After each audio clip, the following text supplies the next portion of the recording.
In previous session, we discussed about push buttons and toggle switches. However, in this session, let's try to understand the next concept which was under basic requirements, and that is memory mapping. So let's get started.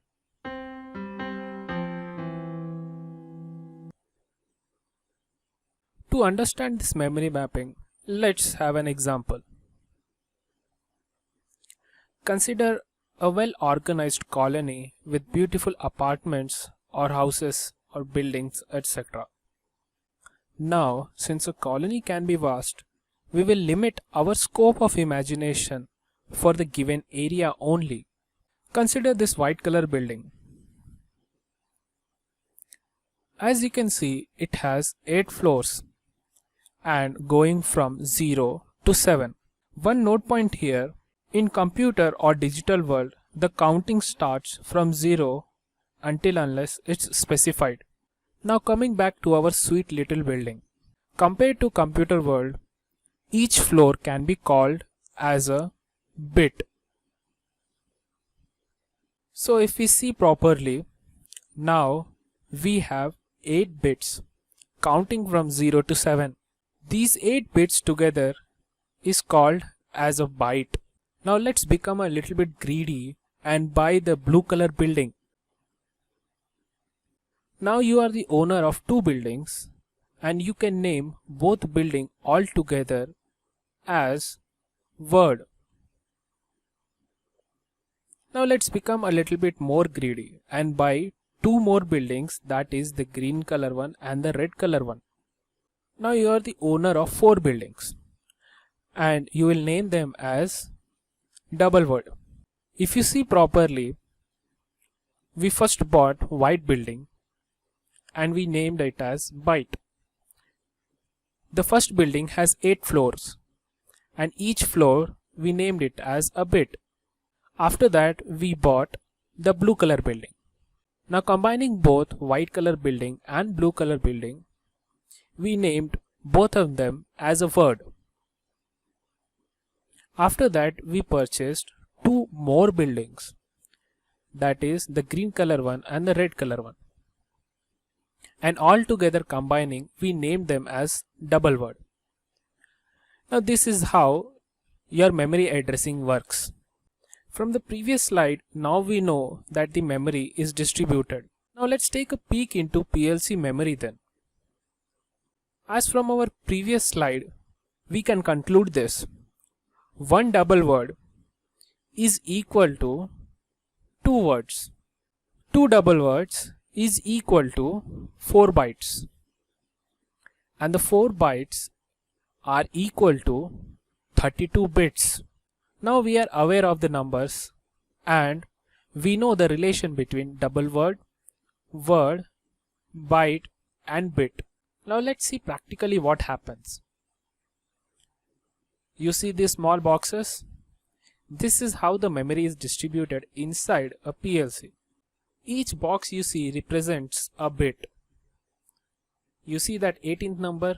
That represents a bit. From 0 to 7, all the bits collectively is called as a byte. From 0 to 15, all the bits collectively is called as a word. And from 0 to 31, all the bits collectively is called as a double word. Now after this example, you will have a clear idea about a memory mapping. How the memory is distributed, now you will have a clear idea about it. We will study about it in more details in coming classes. However, as of now, you should remember this thing. One double word equal to 2 words equal to 4 bytes equal to 32 bits. This part is really very important and becomes very handy when you will be playing with addresses inside a PLC. So that is why again I am telling you, remember this. Keep in mind this, as while programming we will be frequently or very oftenly be applying this knowledge. When and where? For that, stay tuned. Now the screen you see in front of you will show you the process involved from taking an input to executing the instruction to generating the corresponding output. Now if you see properly, when the input button is pressed, a signal is generated and is passed to my PLC. Now inside the PLC, the input process memory, bit memory, global data blocks, instance data blocks, type data blocks, and temporary local data are processed. Based on that, a corresponding output is generated. Now this is a sequence. Actually, there is a lot going on inside a PLC, but as of now, this will give you a brief idea about how the sequence, how the process is actually happening inside a PLC. From this instance, we can understand this. The PLC takes an input. That input can be from either a sensor or a push button or a toggle switch. Then inside the PLC, the logic you will design or the logic we will design will get executed. Then according to it, a corresponding output is generated. Now the input address and output address matters a lot. That is why we have to be very careful which input bit or which output bit we are assigning for the corresponding output to happen after the dedicated input bit. This may seem a little bit confusing, but however, while programming, we will try to eliminate this complexity too. However, as of now, this information is more than sufficient enough for us to go forward to our next topic. With this, I conclude this session. Thank you for watching and joining Quench Curiosity. My name is Hari and we'll see you in the next session.